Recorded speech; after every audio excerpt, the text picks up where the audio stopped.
Good morning, class. Morning, ma'am. Okay, how are you today? Doing good, ma'am. Okay, that's great to hear. So before we proceed with our discussion, let us have first a brief prayer. Lord God, Panginoon, we ask you, Panginoon, to give us knowledge, Lord, as I impart, Panginoon, my knowledge to my students, Lord God. Lord, may you guide us, Panginoon, and we cling to you, Panginoon, na matatapos namin ang aming gawain, Panginoon, sa araw na ito. In Jesus' name we pray, Amen. Before you please sit with your chairs, can you please pick those piece of papers under your chair? Okay, very good. May you have your seat now. Okay, Miss Secretary, is there any absent today? None, ma'am. Okay, so, before we proceed with our discussion, let us have first a recap. What have we discussed yesterday? Ma'am. Yes? Ma'am, yesterday we tackled about coordinating and subordinating conjunctions. Okay, that's great. Okay, let us now proceed with our preliminary activity. Okay. So, can you read the direction, Mr. Alan? Directions. The class will be divided into two, and each group has a bingo card to play. I will be presenting in your screen wheel of words. Each word has corresponding meaning on your bingo cards. I will spin the wheel of words until one group complete a diagonal line. Okay, so with that, I have here two pieces of bingo card, and then I will group you into two, and you will be the group 1 and you will be the group 2. Okay, what you are going to do is to, ang gagawin nyo lamang po dyan ay kailangan nyo lang, as I say the word, what is the, ano ang katumbas, or what is the opposite word of talk?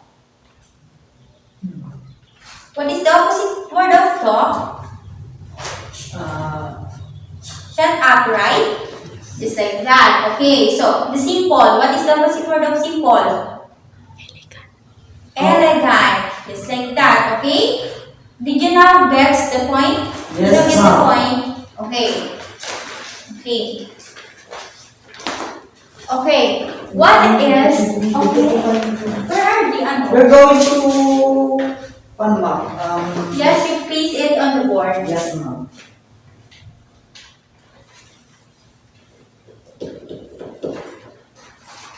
Okay, ma'am, we're ready. Okay, are you ready, guys? Okay, the first word is open.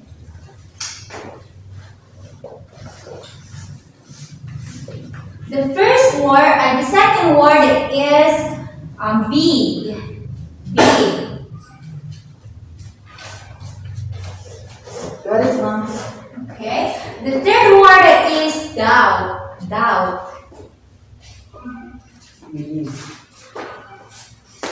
Okay. For the last word is question. Okay, who got the Bingo!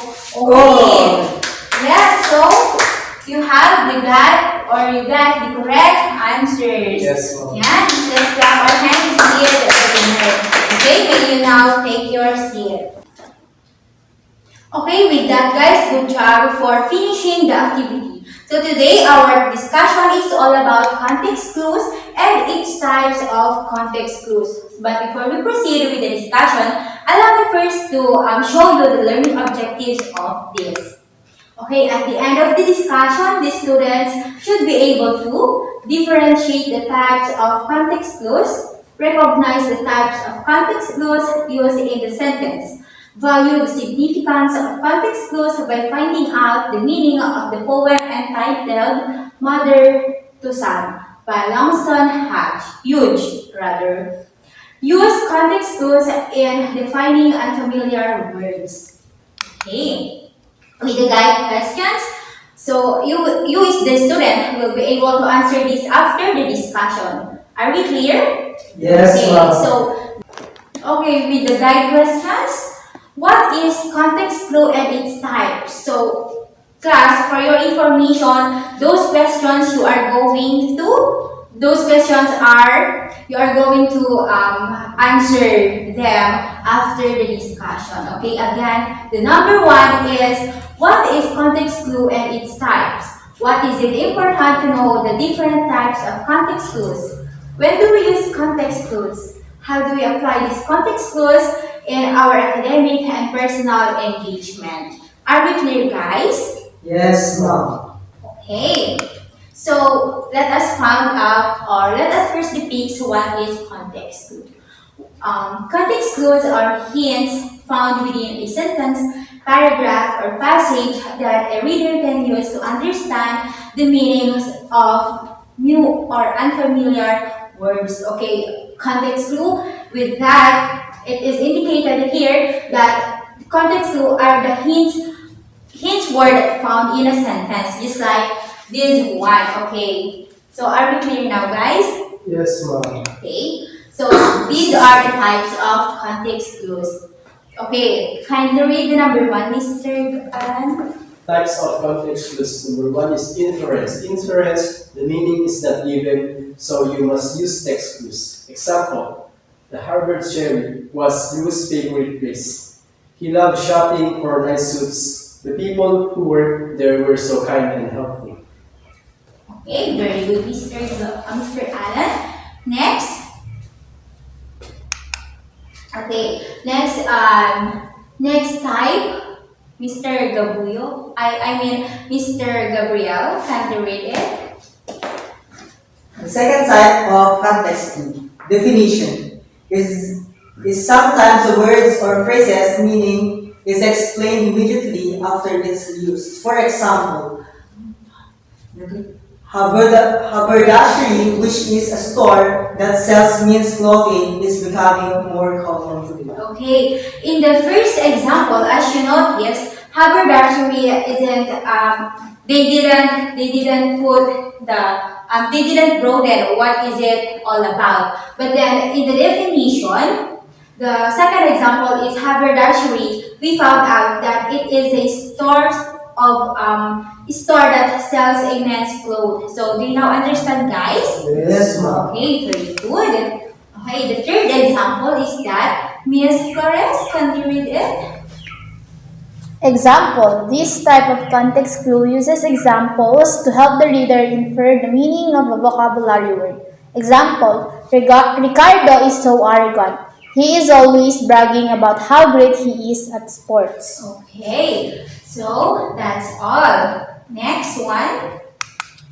Okay, so another type of context clues is the antonym. So antonym or contrast are words or phrase clarified by the presentation of the opposite meaning somewhere close to its use. So for example, Lou wanted to go to the haberdashery, but Anne wanted to shop at the boutique. Okay, so there are para silang may contradictory. Okay, so do you know this, guys? Are you with me? Yes, ma'am. Okay, very good. Next one.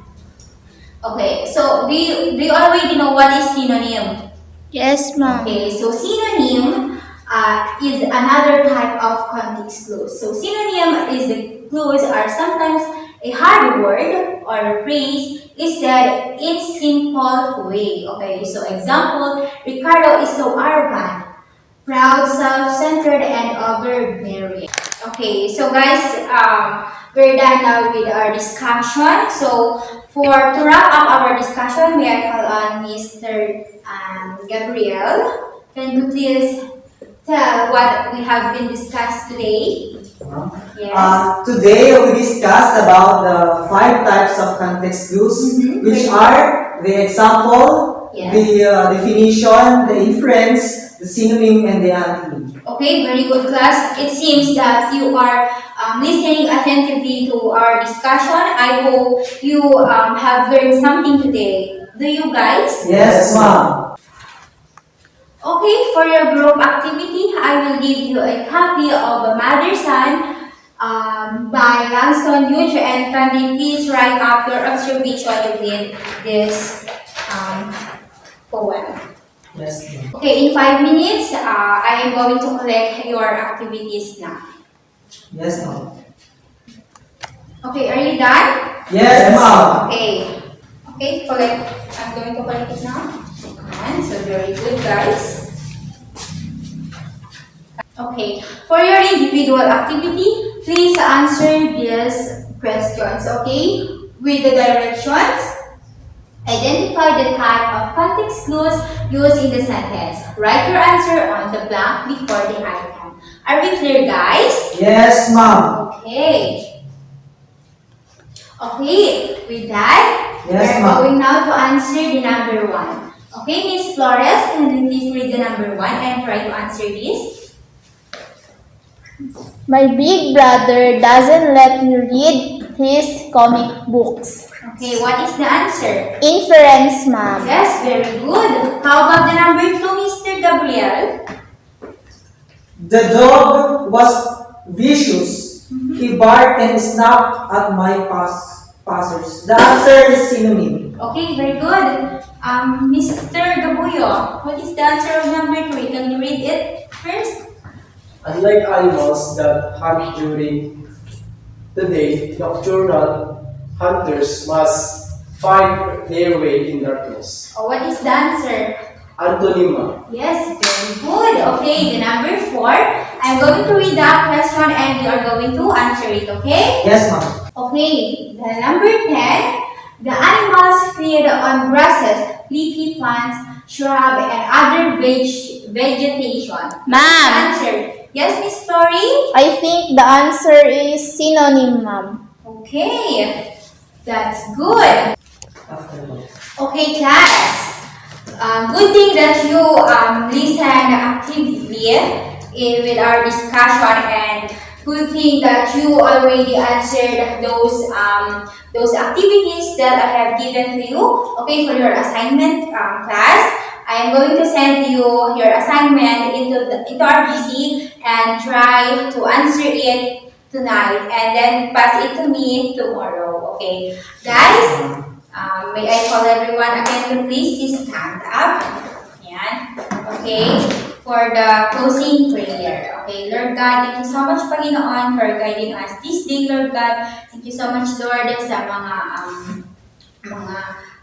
mga words, Panginoon, mga kagalingan, Lord God, na mga learnings, Panginoon, knowledge, Lord, na binigay niyo. In Jesus' name we pray. Amen. Goodbye, class. Goodbye. Bye, ma'am. Okay, take care, class.